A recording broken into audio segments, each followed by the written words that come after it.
Alors, on a vu, à la fin de Rayot, il y a une marloquette, est-ce que Sinaï ou Okerarim, lequel des deux est le plus important? Celui qui est Baki, qui connaît tout, ou celui qui a la vivacité, la profondeur?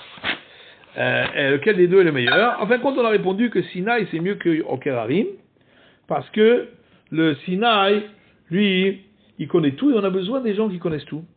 Parce que l'Okerarim, est-ce que vous pouvez fermer un peu les micros? L'Okerarim, lui, c'est vrai, il a beaucoup de profondeur, mais il ne connaît pas. Alors, bon, c'est pas suffisant. Alors, en vérité, pourquoi on appelle Sinaï?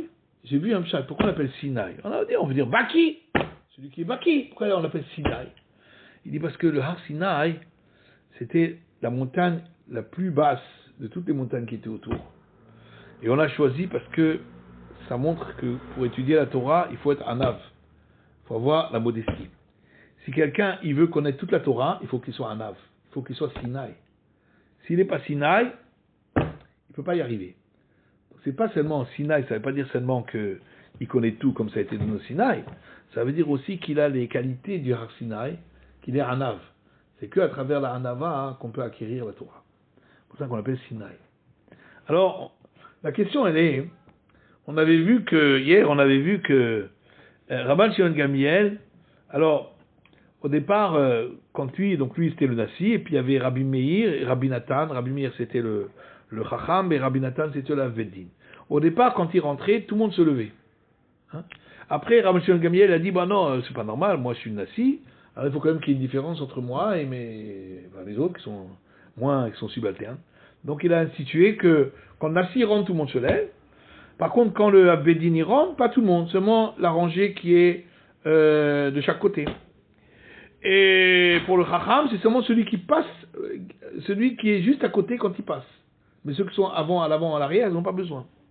Alors ils ont vu ça, ils sont rentrés le jour d'après, ils ont vu que les gens ne se levaient plus. Ils ont dit, mais qu'est-ce qui se passe? Alors on leur a dit, Rabbi Gabriel a changé les règles. Ah, ils n'étaient pas contents. Ils ont dit quoi? Chacham, Abedin, on ne donne pas de kavod et tout. Alors ils ont dit, bon, on va lui faire quelque chose à Rabban Shimon Gamiel. Nous, on sait qu'il n'a pas bien étudié Masechet. Si vous pouvez fermer les micros. Il n'a pas bien étudié la Masechet Uktzin. C'est la dernière du chasse. Celle-là, il ne la connaît pas très bien. Alors, demain, on va lui poser des questions, on va lui demander de nous expliquer Masechet Uktzin. Et puis, il ne connaîtra pas. Alors, on lui dira, écoute, pour être Nassi, il faut connaître tout. Donc, allez, on va le destituer, nous on prendra la place, et dit moi le Chacham je deviendrai Abedin, toi le Abedin tu deviendras le Nassi. Chacun va monter d'un niveau. Alors en fin de compte, il y en avait un qui a entendu cela, c'était, comment il s'appelait déjà? Comment il s'appelait celui qui a entendu? Il s'appelait Rabbi Yaakov ben Karshi. Rabbi Yaakov ben Karshi. Lui, il a entendu qu'il voulait lui faire ce coup-là, a dit, il va voir, Rabban Shimon Gamiel, il va avoir honte, on va lui faire honte en public. Il dit, ça se fait pas. Alors il est parti là-bas à côté de là où il habitait, et il a commencé à étudier à voix haute Masechet Uktzin. Il a répété une fois, deux fois, trois fois. Alors Rabban Shimon Gamiel dit, mais qu'est-ce qu'il fait ça? C'est quoi cette histoire? Il s'est dit, peut-être qu'ils sont en train de me faire un coup monté. Comme ils savent que je connais pas Masechet Uktzin, alors ils vont me poser des questions. Alors il a révisé Masechet Uktzin. Le lendemain, quand il est venu, ils lui ont dit, enseigne-nous Masechet Uktzin. Il la connaissait par cœur, tout. Il leur a enseigné. Et alors, enfin, il leur a dit, voilà, vous avez voulu me destituer, donc c'est vous qui allez destituer. Il les a renvoyés. Bon. Alors après, il les a ramenés et tout ça, mais après ils ont décidé que on les appellerait plus par leur nom. Quand on rapporterait des enseignements, Rabbi Meir on dirait Acherim, et Rabbi Nathan on dirait Yeshomrim. Alors la question elle est, en vérité, Rabbi Meir et Rabbi Nathan ils avaient raison. Parce que Sinaï va au Kerarim, Sinaï Ardif. Donc eux ils connaissaient tout, et lui il connaissait pas tout. Il connaissait pas Masechet Uktzin. Donc il n'est pas Sinaï, peut-être il est au Kerarim. Mais il n'est pas Sinaï. Alors pourquoi alors ils avaient raison, ils ne pouvaient pas rester. C'était eux qui étaient Sinaï, lui il n'était pas Sinaï. Donc quelque part ils avaient raison.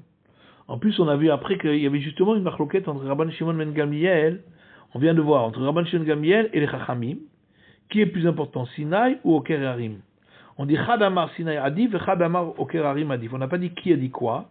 Mais a priori, puisqu'on dit Rabban Shem Gamiel et Chachamim, donc a priori, c'est Rabban Shem Gamiel qui dit Sinaï Adif. Et lui-même n'était pas Sinaï.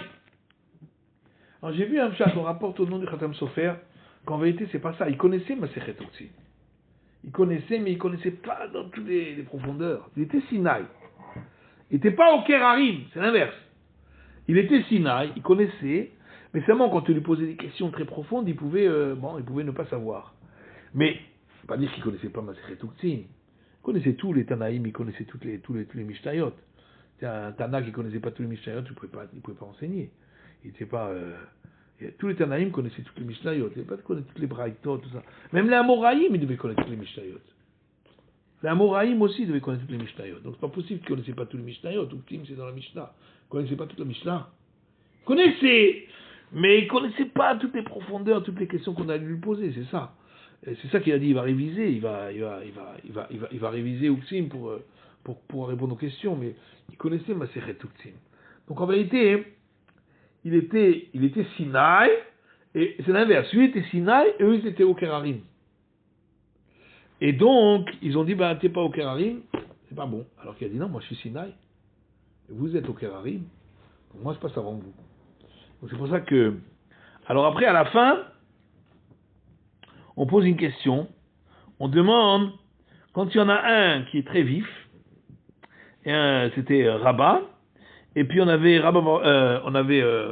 un qui était très très très vif, c'était Rabbi Zera, et un qui était plus lent, mais était plus, ce qu'il disait était plus, était bien pensé, et donc il arrivait bien à la conclusion, lequel des deux est plus important. Et on est resté sur la question. Ça veut dire pour ceux qui étudient le Daf Yomi, on étudie vite.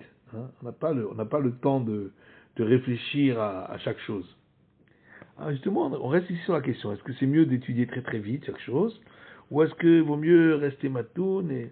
Enfin, quand la Gemara, elle n'a pas répondu, elle reste sur tes coups. Mais en vérité, la fin de la Masechet est toujours reliée avec le début. Parce que c'est quoi tous les nians d'Orayot? Orayot, c'est quoi? C'est le Beddin qui s'est trompé. Le Beddin s'est trompé, il a donné une autorisation qui était Oru Beddin, il a donné une autorisation qui était erronée, et à cause de ça, il a été suivi par le peuple, et donc, on doit apporter un par. Le par est Alem Davar. Alors, on se pose la question, comment c'est possible? Le Sanhedrin, il se trompe. Ça existe ça, que le Sanhedrin, il se trompe. C'est quand même incroyable. En plus, on nous dit, il faut que tout le monde s'est trompé. C'est-à-dire, s'il y en avait un parmi eux qui, lui, il n'était pas d'accord, ou bien, si le Mouflash et Bebeddin n'étaient pas là, donc il n'y avait pas le plus fort de tous. Donc c'est vraiment, comment c'est possible? Ils sont tous trompés. Alors peut-être c'est ça que la Gemara dit, que effectivement, ça peut exister. Il y a Sinaï et il y a Oker Harim. Il y a plusieurs madrigotes.